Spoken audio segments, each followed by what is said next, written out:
1, 2, 3. Ah!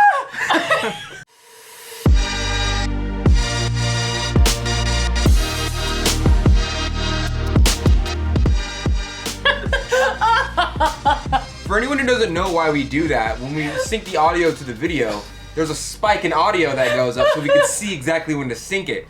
Most people clap, but most people are plebes. Yeah, I mean, we were plebes for our last episode. Yeah. But I really just wanted to do like the classic, clap. So, Like the f***ing... Like, marker. Yeah. Yeah, but I'm glad we yelled this time.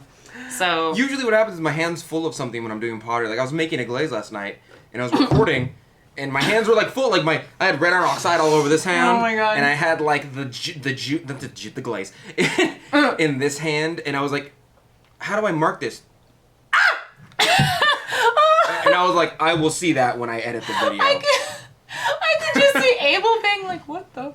Like, No, she was asleep. It was like 2 a.m. Oh my god. I was up late. That is so funny. What are we talking about today, Lindsay? Today, we're going to be talking about basically the concept of originality and sort of like intellectual property and theft. And it's kind of like a continuation of the episode that we did where we talked about fan art and kind of like, okay, when you want to make, a fan art, like what are the legal sort of things around that? But then we had a listener send us a question, and I'm so sorry, I didn't like screenshot who it was. We have so many of you that suggest things that we're like... Which we hella appreciate. I'm actually getting better at like screenshotting and saving these things, but unfortunately I didn't for your question, so my apologies. Here's the key, like if you follow me on Twitter, because I have a very little amount of people on Twitter, I will see it way faster than everybody else.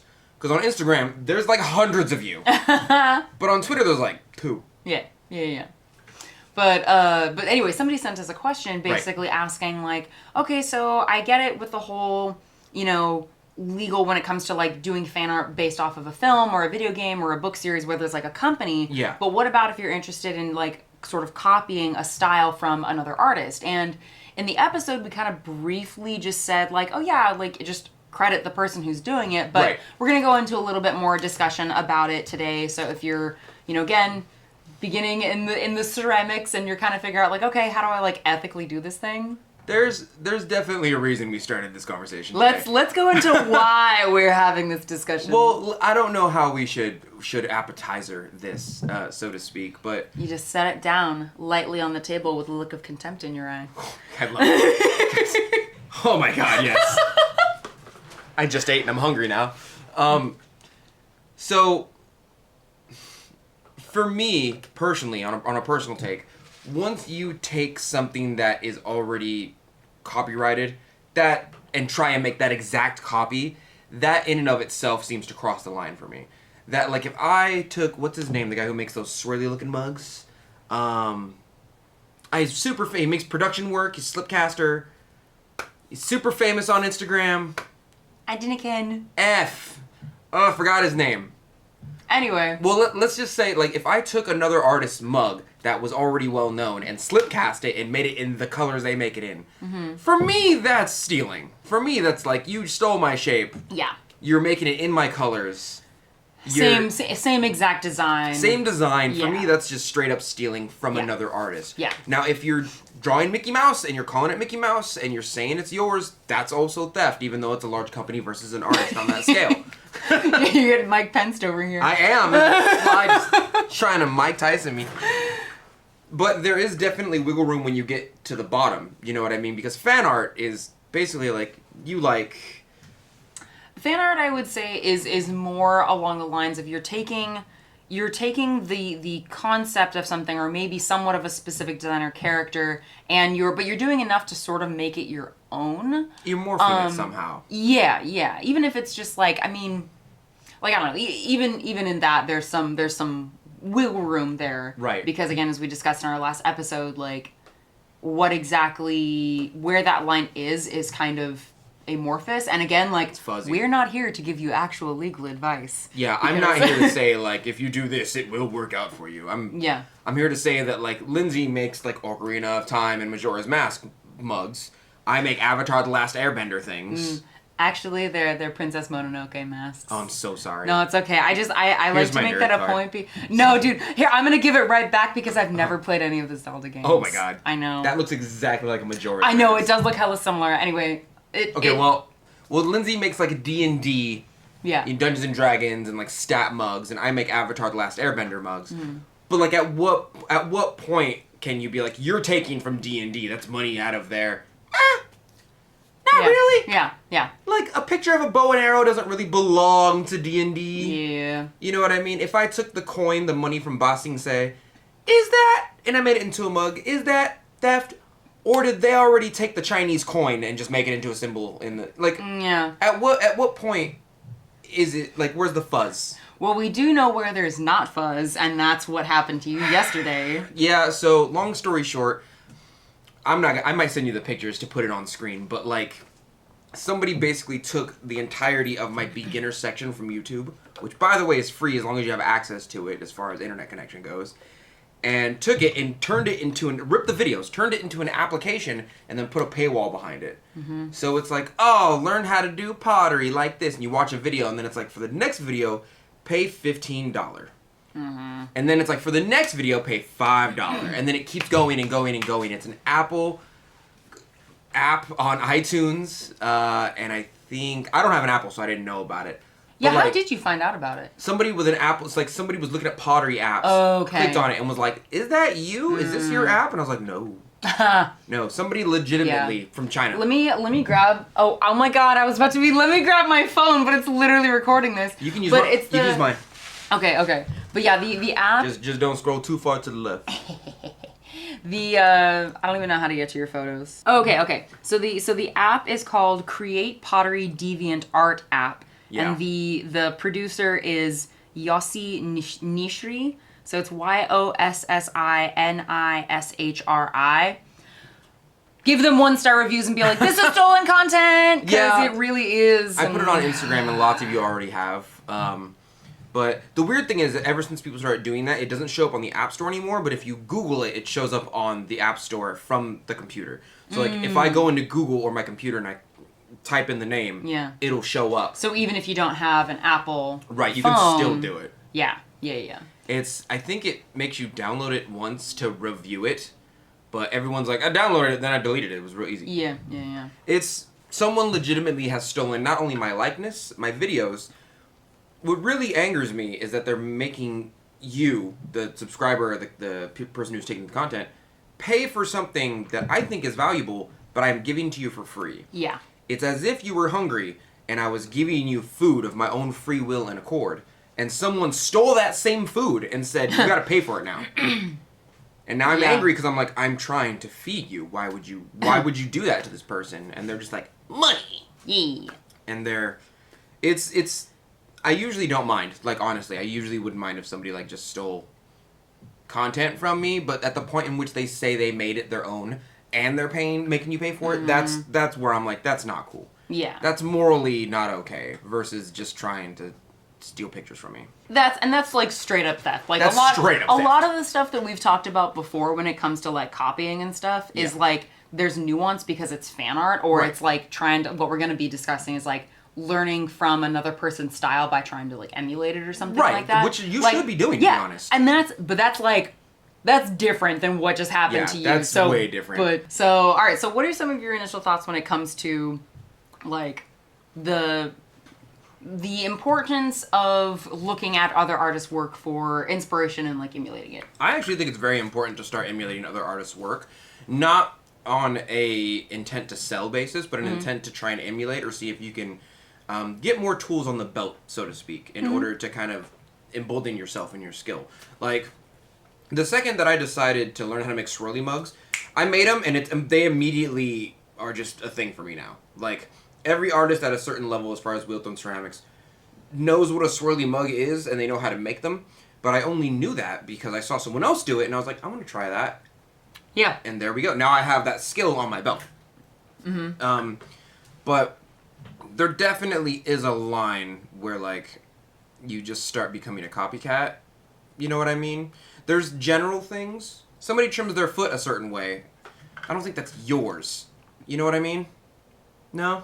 No, I mean, I think, like, how do I say? Like, I think the biggest thing is, like, if you're trying to avoid straight up copying somebody's work completely, is, like, just pull from a couple different sources. Like, let's say you like the shape of a particular cup. Cool, pull that shape, like, use that. Right. Let's say you like the handle of somebody else's work. Cool, pull that. So now you've got a different shape, like the same, like you're emulating two different people, but you're combining it into, you're creating your own little Make a little chimera. Chimera. I was literally going to say that, yes! You make a little chimera. Yeah. Well, I think that also goes back to another point of, like, there's no such thing as an original idea anymore. It doesn't exist. There's just the person who marketed it first, or, like, more people saw that one first. That being said, for anyone out there who's like, well, yeah, if you take someone's mug, but if you take different parts of the mug, that's still copying multiple people. You are not the originator. I guarantee any idea that I come up with right now, if people see it online, someone else in the world has thought of it, they just didn't make a video about it, is all. Do not feel bad about trying to emulate other people's work. Maybe there's a further line to be talked about selling that emulation underneath, like, coat writing, like coattailing them. Yeah. But as far as practice goes, as far as getting skill and tools underneath your belt, don't feel bad about that. They are not the originator of it. It's not about who did it first. It's really about who did it better, to be honest with you. Yeah. And I think also, too, like, if you, let's say you do, just for the sake of like, again, practice, like, let's say you do want to exactly copy something. Yeah. Like...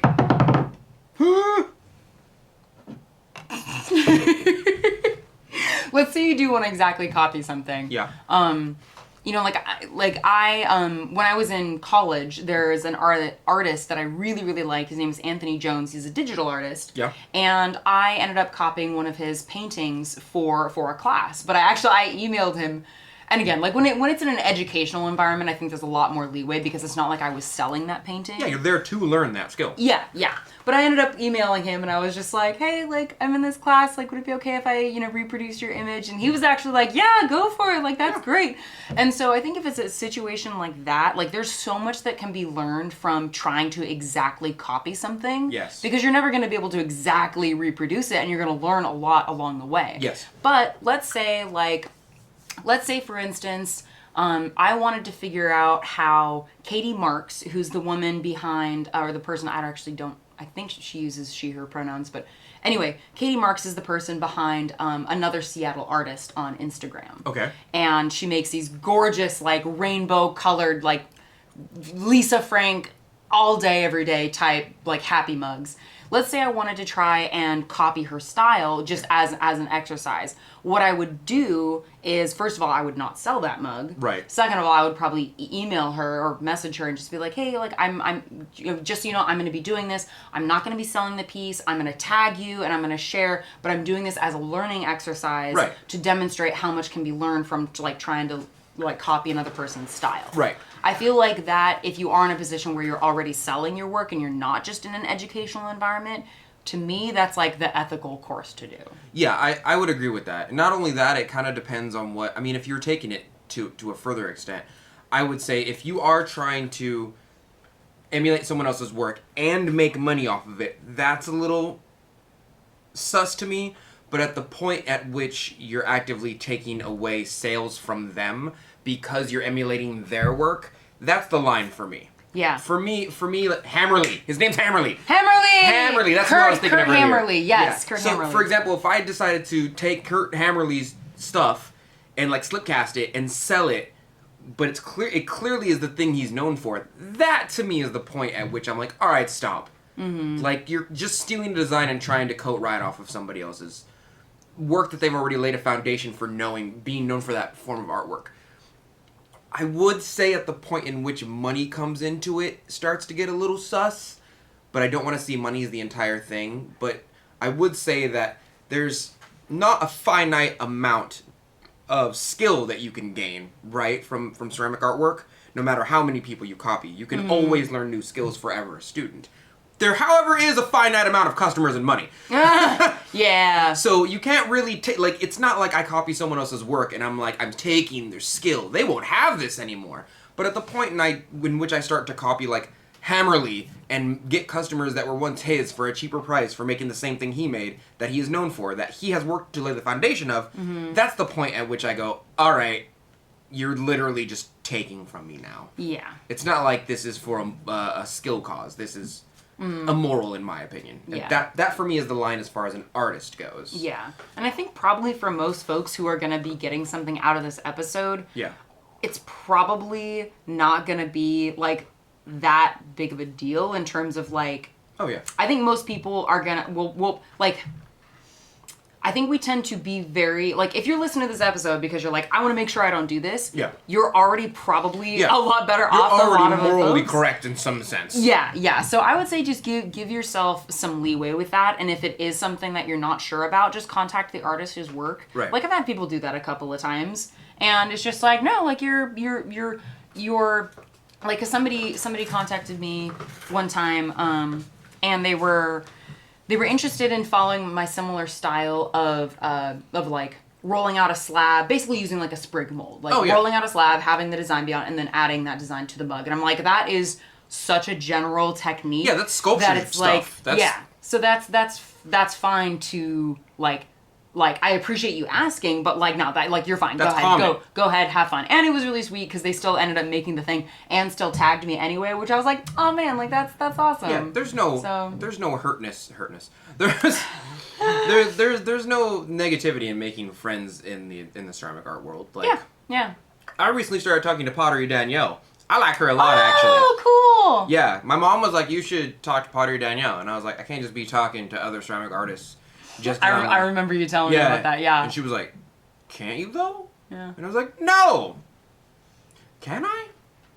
Yeah. And then I did, and she responded. She's super cool. That's awesome. Yeah. That's awesome. But I've had a couple conversations. She's made a couple TikToks on it where she's like, I don't consider that theft. You just want to copy my style. That's cool. Yeah. But she did also have a conversation with somebody where she was like, I'm just letting you know I'm doing the same thing you're doing. Yeah. Like, what are some examples where you've tried to emulate someone's style and learned from it? And then I'll try and think of some examples as well. it's mostly form for me. I've never looked at someone's drawings or design or anything like that and been like, I want to copy exactly that. Because what often happens for me is that I will try to copy someone's form just because I think the shape for me is more appealing than most things. What's an example of like what's a specific form?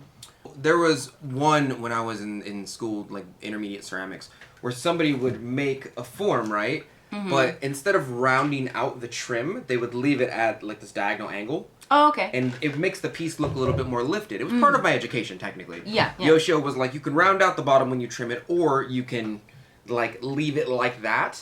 And a lot of people find it unprofessional to leave it like that.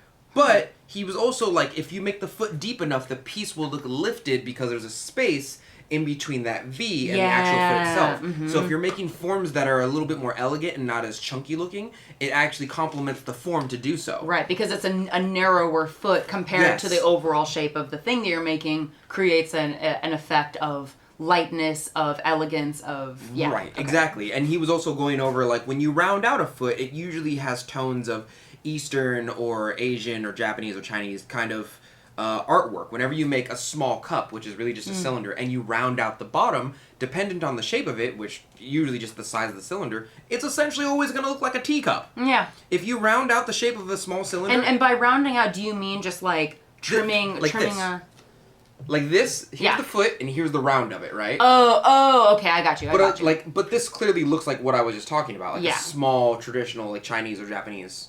Yeah. You know, but... And this is just a mass-produced piece from, like, Tivana or whatever. Exactly, yeah. Yeah. But at the same time, he was like, you can leave. You don't have to round it out. You can leave that trim there.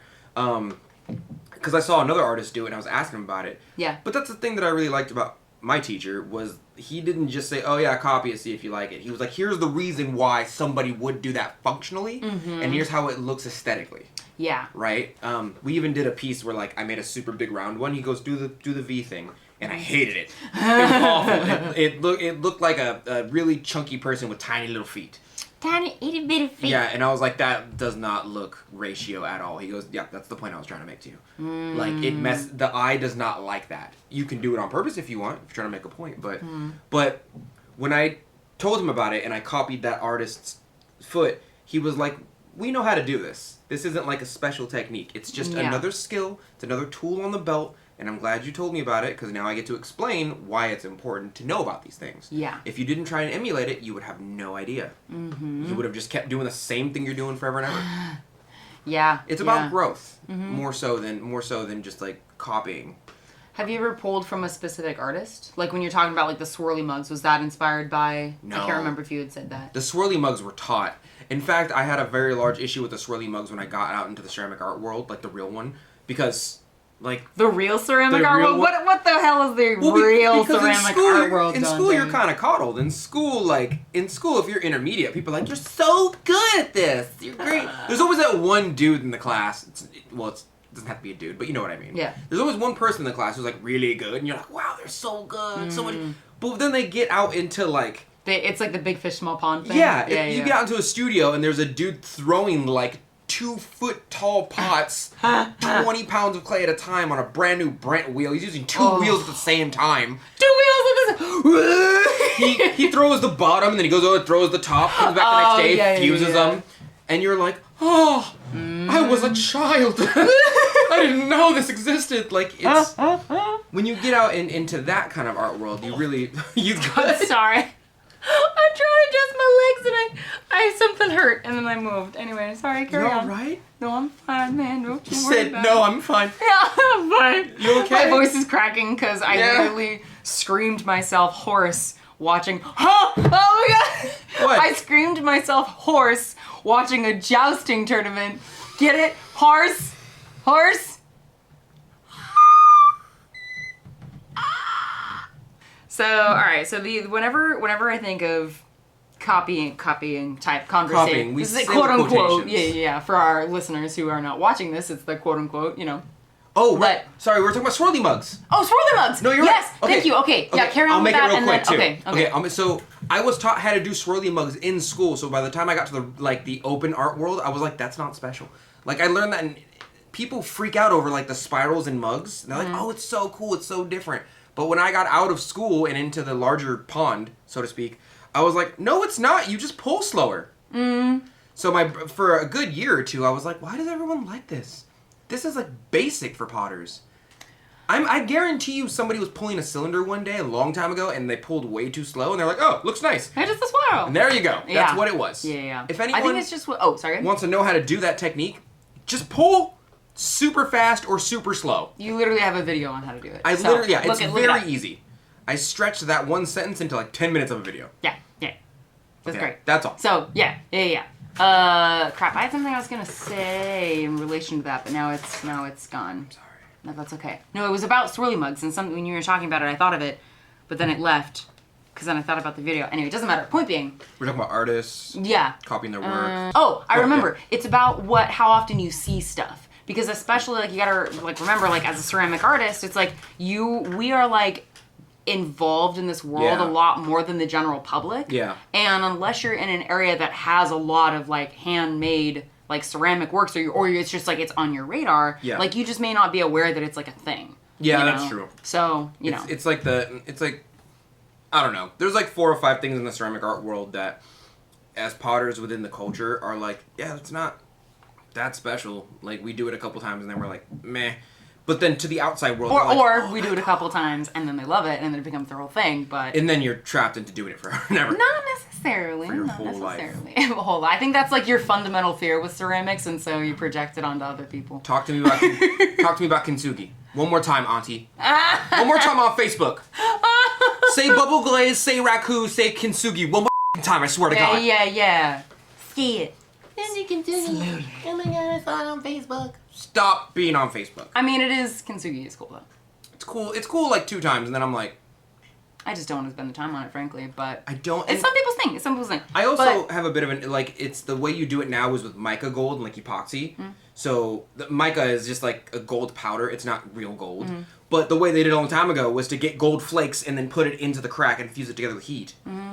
So the way you do it now is not the way it's done. Yeah. Like, you're just putting gold powder in something. I don't know. Yeah, I mean, that's fine, though. I mean, techniques change over time, you know? I mean, we don't make our own clay, or at least I don't make my own clay. You don't make your own clay. I want to make my own clay so bad. I'm sure you do. That'll be a different conversation. I But know, yeah. What I was thinking of earlier is that, like, one of the times I remember really specifically trying to copy somebody else's piece was actually way back in high school. Yeah. Again, when I was like learning this for the first time. And actually one of the assignments that we had in the class, we had like 9 different assignments or something like that. Right. Was to go through the ceramics magazines that the teacher had in the classroom, pick something, and then try and copy it. And my mom still has the little sculpture that I made. Moms be keeping our Moms stuff. be keeping these things. Yes, it's true. It's great. But so she still has it. But it was so interesting because I still remember like a decently well what the actual like the artist piece that I was copying looked like. And then I'm looking at like my thing. It's like this dumpy little sculpture, like yay big, and and it's just I really appreciated that my teacher had that as an assignment because again like. You can look at something, especially if you're like learning a medium for the first time, like whether it's ceramics, oil painting, watercolors, ink, metal sculpture, whatever. And you can look at something and it's like the greatest challenge that we always run into as artists is like, how do I make this thing that I either see in front of me or visualize in my head? How do I actually make that happen in the medium I'm working with? Yeah. Yeah, it's very difficult. Yeah. The amount of times you think about something and you're like, I didn't make it the way I wanted to. Yeah. Another example much more recently is I fell in love with Mike Sinelli's work. He sells his work through Companion Gallery, but it's Mike Sinelli. I'll see if I can add it in the box below or in the show notes, whatever. But he does basically like a loop handle, and of course his works have a lot of surface decoration to them. Yeah. But I had never tried that loop technique before, so I ended up using that technique. For the serveware that I made for Insight Coffee Roasters. Oh, that's what that is. Yes. Okay. So, and I actually did, from what I remember, I did actually tag him, and I was like, hey, like, I'm doing this technique because of this cup that I got from Mike Sinelli, or this, I did buy one of his cups, but the technique from Mike Sinelli, so I did tag him, but that's a recent example, and again, if you saw those pieces, they're way more simple, they're really different than what Mike Sinelli does. They're usually appreciative, too, when you tell the artist, like, yeah, I get a exactly. little, they're usually like, that's tight. Yeah. Very rarely do I get an artist who's like, that's mine! Yeah, yeah, exactly. I actually saw your little muzzle. Not little, I saw your muzzles flexing just a little extra. That was great. That's mine. My pasty arms today, I'm sorry. Oh, dude, no, you're fine. You want to talk about paste, bro? Bro. If I took off my shirt at night, I'd be like, Gondor calls for aid! I illuminate the night. Stop it. I will not. What else do you think people could get out of this episode that would be like a valuable, like in the next, just few minutes? Like, what else do you want to leave people with? Well, I would like to put some type of line in the sand as far as what is morally questionable on an artist's point of view, copying an artist's work. That's a good idea. Like, versus a company. What is the actual, like, what is the line? Well, for me, the line is whenever money comes into it. For me, it's like, I'm copying you so I could get more skills, so I can put the tools on my belt, so I can express myself in different ways later on. I'm using you as kind of like a pseudo-mirror, Okay, that's fine. I'm copying you so I can make money off of your design. Specifically the things you make. That's kind of not cool. Yeah. Because, if they were bigger, if it was like I was copying Walmart mugs, I wouldn't feel bad at all, because, like, it's not like I'm really taking, you know what I mean? Yeah. But that's, as far as the line in the sand for an artist, that's where I draw the line for an artist. Mm-hmm. But for a company, it's a bit different. Like, if I decided to draw a Mario figurine on my cups, but I made the suit, like, blue and high yellow or something, it's a little sus. Nobody's going to want it, because they're clearly like, that's Mario in different colors. Well, not I mean, but that kind of gets into the whole, like, fan art thing, which I think is a little bit different. That's what I mean. Yeah. I don't draw the line in the sand there, because I'm like, you're a huge company, and that's just fan art. Yeah. Like, if I make Avatar mugs, to me, that's just fan art that I'm selling on the side. I'm not making trillions of dollars off of.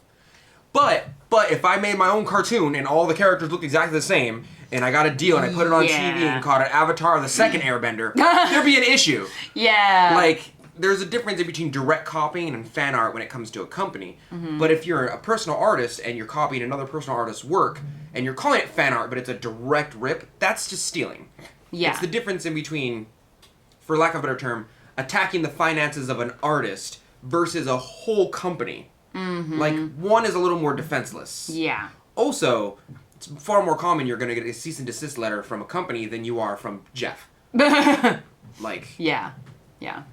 I think too, when I think about like where I would draw the line in addition to the money thing, because I think ultimately like that money part is the most important. Yeah. But I it's think like 60 right? Yeah. But I think additionally, like if I were to try and look at a technique that somebody else is using and I wanted to make it my own, I feel like the biggest difference would be how much of the overall design do I copy? Yeah. And how much of my own spin do I put on it? Like let's say I wanted to do the like, what is it, like the, you know how people will make like crystals and attach it to the like the crystals are still ceramic, but they like do like the faceted. Oh yeah, I've seen those. Yeah. So let's say I wanted to do something like that, and the artist that I was looking at primarily attaches their crystals in big chunky crystal forms on like the side of their cup on the opposite side of the handle. I'm just thinking hypothetically. So if I wanted to use that same technique, maybe I would say, okay, so they use big crystals here on the side of their cup. What if I tried to make smaller crystals and just added them along the handle? To me, that's like, okay, That's I'm enough. trying the same technique, but I'm tweaking it, I'm making it a little bit my own. Right. So that it's not completely copying their technique. And I think like, again, for our listeners, like that's what I would advise is like, if you're wanting to learn from somebody else, unless you are trying to exactly copy it for the exercise of trying to copy it. Yes. But if you want to look at somebody else's technique and integrate it into what you're already doing, then just change it a little bit. Just, it's kind of a cop-out, but you're right. Like, yeah. I don't want to make a Pikachu, I want to make a Pika-me. And then you draw a Pikachu who's blue with two tails. I mean, that's kind of... That's a company thing, I guess. Yeah, that's a company thing. But like in my mind, I think of it in terms of like, how do I say? Like if somebody wanted to make their own version of like a Pikachu, like let's say we were just pulling this, like then I would say, okay, what is a Pikachu? It's kind of like the overall shape is like a little potato, and it's like the you know, kind of like, okay, it kind of looks like a mouse, right? Yeah. It's got the tail. So then, okay, how could I tweak the design so that it was still read similar to like the overall Pikachu shape? Because if I liked the overall design of Pikachu, Right. But I could find ways to tweak it so that it wasn't exactly the same, but I could still use some of the overarching design elements. Yeah. Because there's like design elements that are, you know, that can be abstracted, I guess, if that makes sense. Yeah, there's design elements that give off the same vibe, but they're not a one-for-one as far as, like, I clearly copied this. Yes. But it has the same feel when you look at the actual piece. That's where art really lies, is how you... That's a whole different conversation, but the way art is usually interpreted by most people is they look at it and they get a feeling, and the way they feel off of something is the way it's interpreted throughout them from their personal experiences. Sometimes you look at two different pieces of artwork, you get the same vibe.